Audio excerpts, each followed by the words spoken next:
warahmatullahi wabarakatuh. Perkenalkan, nama saya Cindy Alicia Munte dengan NIM 210304165 dari kelas 5 Rek A MGT 3. Baik, di sini saya akan menyampaikan materi-materi dari perkuliahan Komunikasi Bisnis Digital di pertemuan 9 hingga pertemuan 15 untuk melengkapi UAS Komunikasi Bisnis Digital saya dengan dosen pengampu Bapak Iqbal Ahmad SEMM. Baiklah, untuk materi yang pertama yaitu ada keterampilan presentasi bisnis. Pentingnya keterampilan presentasi bisnis ini dalam dunia bisnis yang kompetitif, kemampuan untuk menyempurnakan ide dan informasi dengan jelas dan persuasif adalah kunci untuk memenangkan kepercayaan klien dan mitra bisnis. Komunikasi efektif dalam presentasi bisnis. Komunikasi yang efektif melibatkan penggunaan bahasa tubuh, informasi, suara, dan kejelasan pesan untuk memastikan bahwa pesan yang disimpulkan dapat dipahami dengan baik oleh audiens. Menyusun struktur presentasi bisnis terbagi menjadi 3, yaitu pertama ada pendahuluan, di mana pendahuluan ini untuk membuka presentasi dengan minat dan menunjukkan tujuan dari presentasi tersebut. Yang kedua ada isi utama, di mana isi utama ini menyimpulkan informasi secara terstruktur. Yang ketiga ada kesimpulan, di mana kesimpulan ini yaitu mengulangi poin penting dalam presentasi, mengajukan pertanyaan terbuka, dan mengundang diskusi. Teknik menyampaikan presentasi bisnis secara persuasif ini juga terbagi menjadi 3 bagian. Yang pertama, gunakan bahasa tubuh dengan tepat. Yang kedua, sajian data dalam bentuk grafik. Dan yang ketiga adalah sertakan testimoni pelanggan. Penggunaan visual dan media dalam presentasi bisnis ini yang digunakan adalah gambar, video, atau media lainnya. Dapat membantu menarik perhatian audiens dan mempertahankan minat mereka sepanjang presentasi. Mengatasi gugup saat presentasi bisnis. Rasa gugup saat presentasi itu adalah hal yang wajar. Menyiapkan diri dengan baik, latihan yang cukup, dan berfokus pada yang diinginkan dapat mengurangi rasa gugup saat berpresentasi. Menyampaikan presentasi bisnis dengan percaya diri dan profesional, di mana percaya diri adalah kunci kesuksesan dalam berpresentasi bisnis. Memiliki pengetahuan yang dalam tentang topik, bersikap profesional, dan merasa yakin dengan isi. Presentasi sendiri adalah faktor penting dalam melakukan presentasi yang efektif. Materi selanjutnya adalah komunikasi interpersonal dan kelompok. Komunikasi adalah istilah yang sangat populer di kalangan pada saat ini. Media massa, buku, diskusi, atau pelatihan, seminar, dan juga masih banyak lagi yang membahas tentang komunikasi.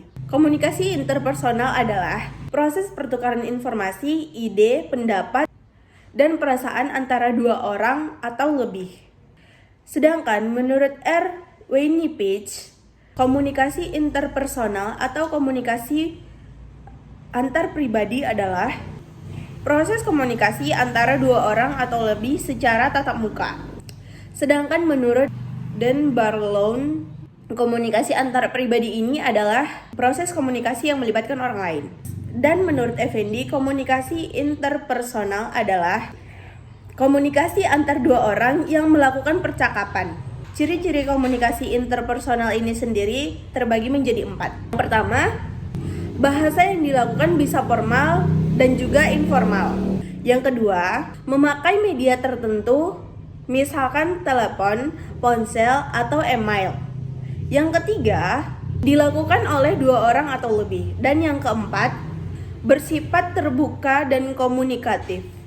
Efektivitas komunikasi interpersonal ini terbagi menjadi 5, yaitu yang pertama ada keterbukaan atau openness, yang kedua ada empati atau empathy, yang ketiga ada sikap mendukung atau sportiveness, yang keempat ada sikap positif atau positiveness, dan yang kelima ada kesetaraan atau equality.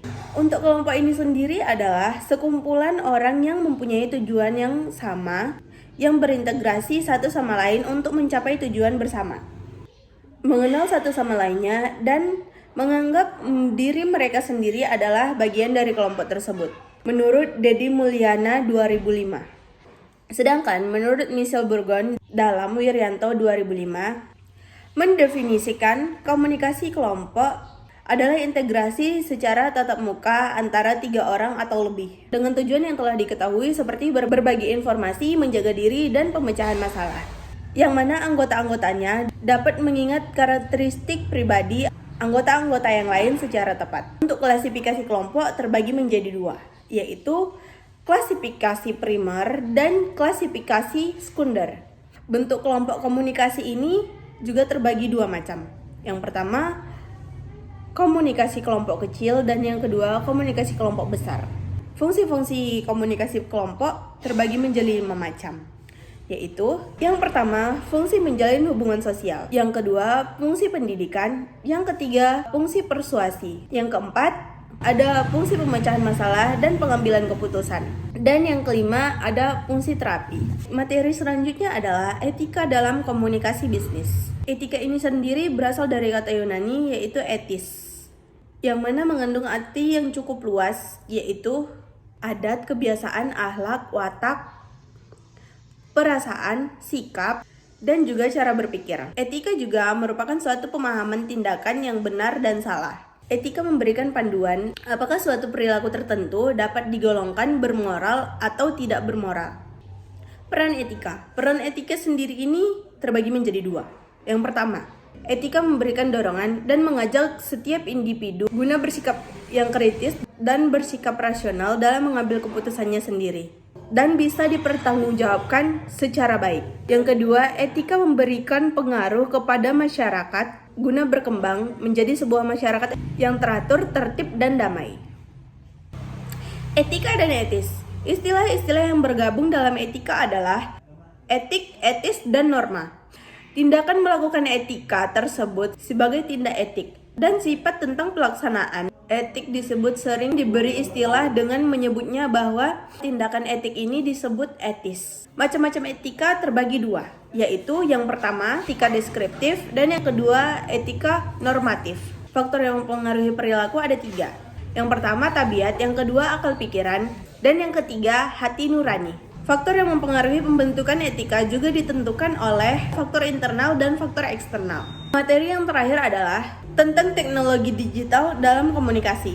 Teknologi digital adalah suatu alat yang tidak lagi menggunakan tenaga manusia secara manual, tetapi lebih pada sistem pengoperasian secara otomatis dengan sistem komputerisasi atau format yang dapat terdeteksi oleh komputer. Situs terjaring sosial di dalam teknologi digital ini terbagi menjadi 5. Yang pertama, Facebook, yang kedua, Twitter, yang ketiga, Wordpress, yang keempat, Blogger, dan yang kelima, MySpace. Pelaksanaan teknologi informasi dalam komunikasi bisnis terbagi menjadi 8, yaitu yang pertama, ada otomasi kantor, yang kedua, berbagi informasi dengan karyawan, yang ketiga, bertukar informasi, yang keempat, tetap terhubung dengan konsumen, pengelola, dan penyuplai. Yang kelima, menjalin kerjasama atau berkolaborasi. Yang keenam, menciptakan dan mengembangkan produk dan jasa. Yang ketujuh, menghemat biaya. Yang kedelapan, memudahkan akses informasi dan komunikasi. Manfaat mempelajari penggunaan teknologi informasi terhadap komunikasi bisnis ini terbagi menjadi 4. Pertama, kita dapat mengenal serta mengerti definisi teknologi informasi. Yang kedua, kita dapat mengenal serta mengerti fungsi dari teknologi informasi dalam komunikasi bisnis. Yang ketiga, kita dapat mengetahui serta mengerti alasan penggunaan teknologi informasi dalam komunikasi bisnis. Yang keempat, kita dapat mengenali dan mengerti penggunaan teknologi informasi dalam komunikasi bisnis. Kelebihan teknologi digital ini ada 3.